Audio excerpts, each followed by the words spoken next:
हाय आर्मीज, आपका स्वागत है मेरे YouTube channel BTS Korean army 111 इन भोजपुरी सॉन्ग। तो आज मैं माई मॉन्स्टर हबी का पार्ट 10 स्टार्ट करूँगी। तो चलिए स्टार्ट करते हैं। किम तेहन के बुलाने पर जेके और उसके दोस्त क्लास में वापस आ गए और जहां उन्होंने देखा कि ते काफ़ी गुस्से में बैठा हुआ है और उन सभी की तरफ काफ़ी गुस्से से देख रहा है। ते से इजाज़त लेकर वहाँ सभी स्टूडेंट्स क्लास के अंदर आ गए और उनमें से एक लड़की ने ते से पूछा, सर क्या आपने हमें अभी आने को कहा था? उस लड़की के सवाल पर ते ने काफ़ी मीठे स्वरों में कहा, हाँ कहा था, और इसका कारण ये था कि तुम लड़कियां मेरे ही लेक्चर में और बिना मेरी परमिशन लिए क्लास से बंक करने बाहर गई थी।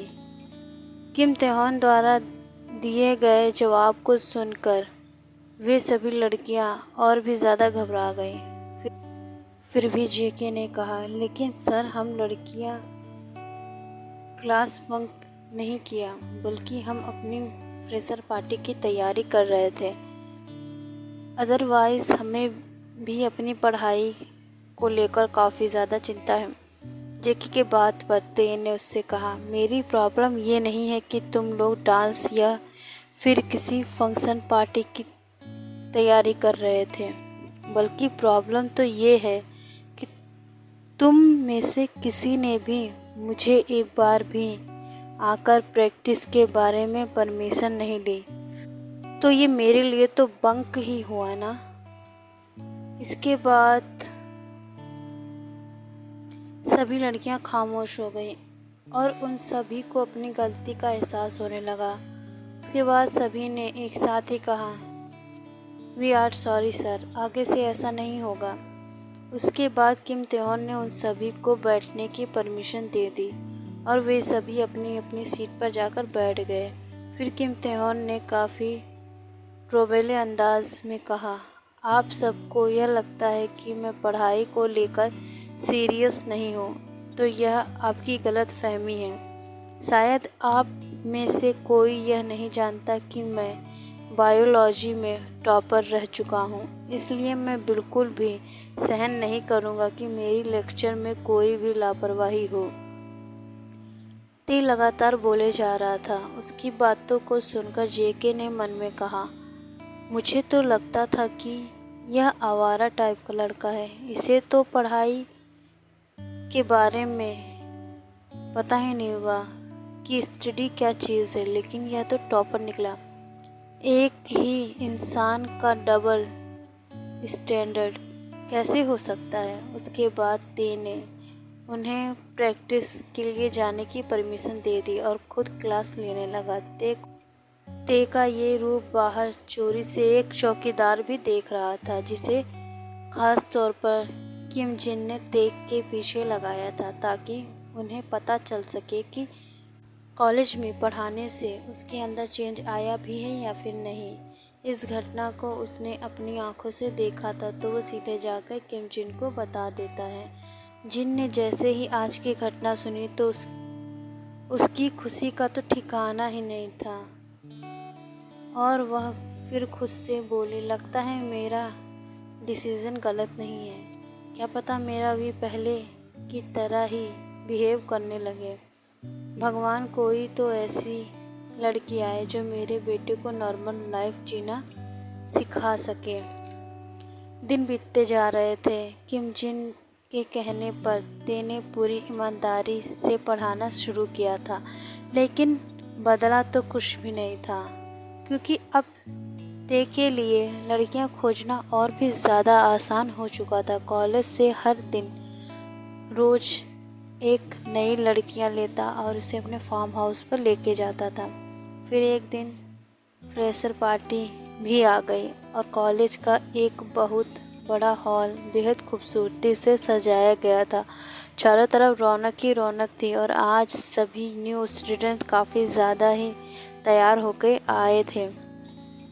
सभी सीनियर्स ने अपने जूनियर्स को आज के दिन ड्रेस कोड दिया था। बॉयज़ के लिए ब्लैक कोट पैंट और गर्ल्स के लिए नेट साड़ी, जिस वजह से सभी इस तरह के कपड़ों में बहुत ज़्यादा अट्रैक्टिव लग रहे थे। जेके और जिमिन ने भी आज रेड कलर की साड़ी पहन रखी थी।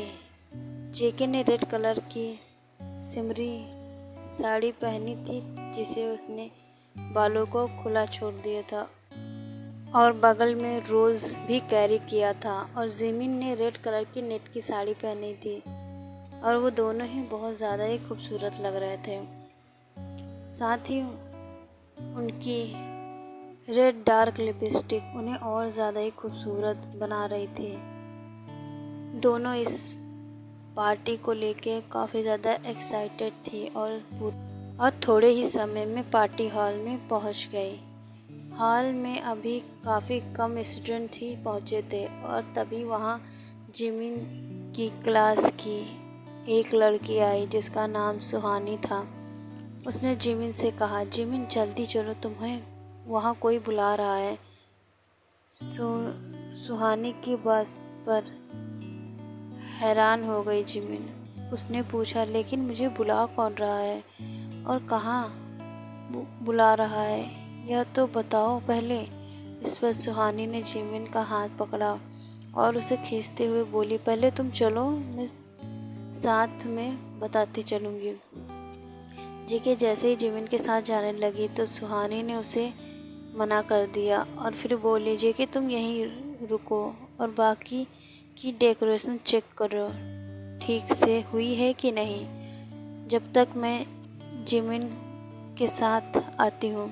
अब जेके को ना चाहते हुए भी वहीं रुकना पड़ा और जिमिन के साथ सुहानी चली गई और उसे हॉल के बाहर ले जाने लगी। जिमिन ने सुहानी से कई बार पूछा लेकिन वो कुछ नहीं बताई। जिमिन को सुहानी खींचते हुए ऊपर वाली मंजिल पर ले गई। वहां जाने के बाद जिमिन ने चारों तरफ देखा तो सुहानी से पूछा, तू पागल हो गई है क्या सुहानी? यहाँ तो दूर दूर तक कोई भी नहीं है, फिर क्यों लेके आई है मुझे यहाँ? जिमिन के सवाल पर सुहानी ने कहा, बस 2 मिनट और सब्र कर, लास्ट वाले रूम में चलो मेरे साथ। यह कहते हुए सुहानी उसे लास्ट वाले रूम में ले गई। जिमिन और सुहानी दोनों ने मिलकर क्लास का दरवाज़ा खोला और दोनों रूम के अंदर चली गई। जिमिन ने देखते हुए कहा, यहाँ तो चारों तरफ अंधेरा ही अंधेरा है, तुम मुझे यहाँ क्यों लेकर आई हो?